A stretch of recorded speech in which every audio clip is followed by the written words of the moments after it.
Hello, just a short video from me. I got this thing about modern cars, perhaps it's because I'm old, but it's a thing about technology making the car less convenient. Because not long ago, 10 years ago, of course, you had your keys, you get in the car, you put the keys in the ignition, and no problem. Start the car up, off you go. Now, you get in the car. This is a BMW i3, so you get in the car, press the start button, put it into drive. Okay.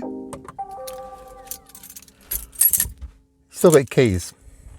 Now what am I going to do with the keys? Shall I put them on top there? No, too noisy.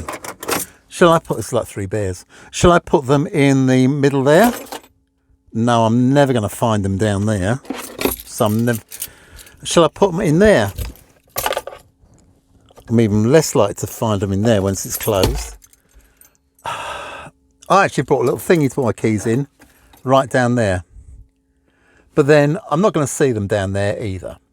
So most of the time, as I say, I don't want to put them in my pocket because trousers a bit tight. So what to do? It's a problem which didn't exist before push button ignition. So now I've got my keys and I don't want to put them in my pocket. I don't want to put them anywhere in the car because I'm almost certain to forget them and have to come back and find them, and they could be in several places. So the only place I can think of to put the car keys where I'm bound not to forget them is to stick them in the door, like that. Now I know where they are. I can't get out of the car without putting my hands on them. So just a little tip from me, stick your keys in the door so you don't forget where they are. You don't have to put them in your pocket, and that's it. Any good? Good idea? Bad idea? Leave comments if you want. Tell me I'm an idiot. But it's just one of the things I could go on for ages about the technologies which have just made the cars a little bit more awkward. And another thing is in the indicators which go on but don't stay in position. So to turn them off, you've got to do that. But don't do it too hard. See, if you just want to turn it off, do that. But if you want to turn it off and you're too aggressive, I don't want to turn left. I just want to turn it off. So it's how much you touch it. It's absolutely ridiculous. What was wrong with just turn it on and turn it off? I mean, that is turn it on and turn it off. But you've got to be tender touch. In the old days, you turned it on and you turned it off. But nope, not anymore. You've got to turn it on and just turn it off the right amount. Why? What's wrong with turning it on and off? You can even see the lever was up or the lever was down. But nope, it's got to be in the middle. Don't get it. I just don't get it. Because I don't see the plus part of having that arrangement. Of having, you've just got to do it just the right amount. What's the point? Anyway, it's another one of my moans. I mean, there's loads of other moans I can moan about, but I can't think of any at the moment. But, I mean, the things there, I could carry on with a few more moans. Where's the wiper switch? The wiper switch is another switch, which is, so it's put it down for intermediate and put it out for constant. But it's another one where the switch goes back. See, that's not what I wanted. The switch goes back to the same position. What's wrong with knowing where it is? Why has it got to stay where it is? Why? It's the same with the gear lever. Click on. Why has it got to go back to the middle position?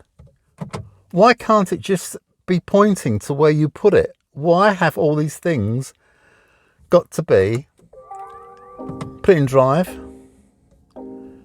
Now, that's another thing. If you put it back a little bit, you go into neutral. If you want to go reverse, you put it back and it goes into reverse. Little bit neutral, another bit drive. If you're heavy-handed on the drive, you've gone into reverse. It's all so all of a sudden now you've got to modify how much you turn switches. It's the weirdest thing. What's wrong with just turn it on, turn it off? Nope, you've got to have a little bit for neutral, and then onto drive, little bit for neutral, and drive. But to put it in straight into reverse, more reverse. Put into drive, more switch. But it always has to stay. It always goes back to its middle position. Why? Why can't it go forward and be forward, and backward and be backward? I don't get it. I don't get it. I don't see the purpose in. It's just for the sake of it. They've altered things just for the sake of it. But anyway, that's another one of my gripes, and I could think of loads. Oh, the bleeper's a bit annoying as well because the reason it's bleeping is I'm near the hedge. Oh, let's just turn it off. I'm near the hedge, so it's telling me I'm near a hedge. Well, I can say I'm near the hedge, but it's telling me I'm near the hedge. Mind you, I'm not moaning about that because that's a good thing. But the good thing is I have found a where to put my keys because, oh, where's my keys? Let's have a look. Where's my key? Not there, not there. Oh, well, it must be in the door because I can't get out. The keys are in the door. So I know where my keys are. Look, there's my keys. Hooray! So I recommend sticking your keys in the door handle because you can't leave them in the car, which is a bit annoying. So just stick them in the door handle. Good. They can't fall out. It's quite nice. Well, it depends what key ring you got, but I've got quite a few keys on there, so it can't fall out. So I think that's quite handy. If you're sick of leaving your car keys in the car because you've got a push starter,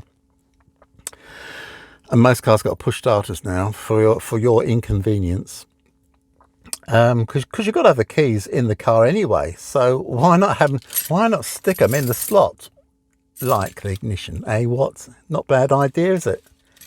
Anyway, so that's my gripe, and I shall go now because that's a quick 7 minutes. People don't look at my videos anyway, so it doesn't really matter. But little things which, what the hell. So I'll speak to you again. And I might do a bit of a video about I'll show the back windows. They are covered with solarplex panels, and they are very good because they look just like tinted windows. They're a bit dark, but I'll do another video on it. If anybody wants to hear about it, I'll do a little chat. But they work very well with the BMW i3 because realistically they don't actually work well on opening windows. So the idea of a BMW i3, because the BMW i3 doesn't have opening rear windows, which is pretty sad. I mean, if Dacia did a car with no opening rear windows but rear doors, they'd be absolutely slagged. But BMW do it, and oh, it's fine. So anyway, it's another one of my gripes. So I'll talk to you later. Bye bye.